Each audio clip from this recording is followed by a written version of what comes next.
ಬಿಜೆಪಿಯವರಿಗೆ ಸುಳ್ಳು ಹೇಳೋದು ಬಿಟ್ಟು ಬೇರೆ ಏನು ಗೊತ್ತೇ ಇಲ್ವಲ್ಲ ಅವ್ರು. ಸರ್, ಇವತ್ತು ಬಿಜೆಪಿ ಅವರು ಧರ್ಮಸ್ಥಳಕ್ಕೆ ಯಾತ್ರೆ ಹೋಗಿದ್ದಾರೆ.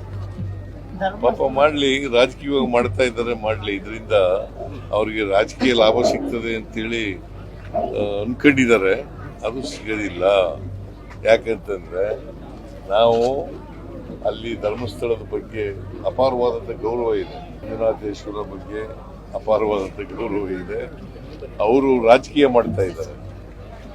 ಈಗ ಬಿಗಿನಿಂಗ್ ನಲ್ಲಿ ಯಾಕೆ ಮಾಡಲಿಲ್ಲ? SIT ಆದಾಗ ಯಾಕೆ ಮಾಡಲಿಲ್ಲ?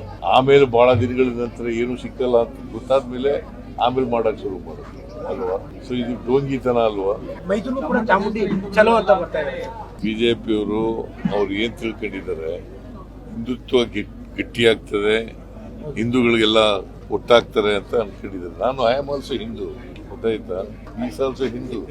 ನಾವು ನಮ್ಮ ಊರಿನಲ್ಲಿ ರಾಮ ಮಂದಿರ ಮಾಡಿಲ್ವಾ?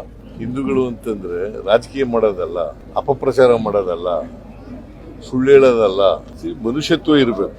ಯಾವನೇ ಆದ್ರೂ ಕೂಡ ಮನುಷ್ಯತ್ವ ಇರಬೇಕು. ಮನುಷ್ಯತ್ವ ಇಲ್ಲದೆ ಹೋದ್ರೆ ಅವರು ಏನಂತ ಕರೀತಾರೆ? ಅವ್ರಿಗೆ ಅಮಾನವೀಯವಾದಂಥ ನಡವಳಿಕೆ ಇದ್ರೆ ಅವ್ರಿಗೆ ಮನುಷ್ಯರಲ್ಲ ಅಂತ ಕರೀತಾರೆ. ಬಟ್ ದಸರಾನು ರಾಜಕಾರಣ ಆಗೋಯ್ತಲ್ಲ. ದಸರಾ ರಾಜಕಾರಣ ಮಾಡಿದವ್ರು ಯಾರ್ರಿ? ದಸರಾನು ಮಾಡ್ತಾರೆ, ಅವ್ರ ಮನೇನೂ ಮಾಡ್ತಾರೆ ರಾಜಕಾರಣ. ಸುಳ್ಳು ಹೇಳೋದು ಬಿಟ್ಟರೆ ಇನ್ನೇನಾದ್ರು ಬರ್ತದ ಅವ್ರಿಗೆ? ಬಾನು ಮುಸ್ತಾಕು ಒಬ್ಬ ಕನ್ನಡದ ರೈಟರು ಅಲ್ವಾ? ಅವ್ರನ್ನ ಉದ್ಘಾಟನೆ ಕರೆದ್ರೆ ಬ್ರೂಕರ್ ಪ್ರಶಸ್ತಿ ಸಿಕ್ಕಿದೆ ಅವ್ರಿಗೆ. ಎಷ್ಟು ಜನಕ್ಕೆ ಸಿಕ್ಕಿದೆ ಬ್ರೂಕರ್ ಪ್ರಶಸ್ತಿ? ಮತ್ತೆ ಅದು ಗೌರವಿಸ್ಬೇಕಲ್ಲ.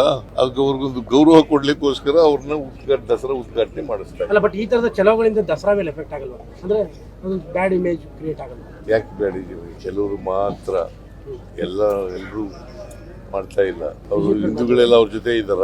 ಚಾಮುಂಡಿ ಬೆಟ್ಟ ಹಿಂದೂಗಳ ಆಸ್ತಿ ಅಂತ ಅಲ್ಲ ಅಂದಿದ್ದು. ಐ ಆಮ್ ನಾಟ್ ಟೆಲ್ಲಿಂಗ್ ಹಿಂದೂಗಳ ಆಸ್ತಿ ಮುಸಲ್ಮಾನರ ಆಸ್ತಿ ಅಂತ ಹೇಳಕ್ ಹೋಗಲ್ಲ. ಅದು ಹಿಂದೂಗಳ ಆಸ್ತಿನೇ ಇರ್ಬೋದು. ದಸರಾ ಅನ್ನೋದು ನಾಡಹಬ್ಬ ಅಲ್ವಾ? ನಾಡಹಬ್ಬ ಅಂತಂದ್ರೆ ಏನು? ಎಲ್ಲರೂ ಶೇರ್ ಮಾಡೋದು. ಹಿಂದೂಗಳು, ಮುಸಲ್ಮಾನರು, ಕ್ರಿಶ್ಚಿಯನ್ರು, ಬೌದ್ಧರು, ಸಿಖ್ರು ಎಲ್ಲರೂ ಸೇರ್ ಮಾಡೋದು.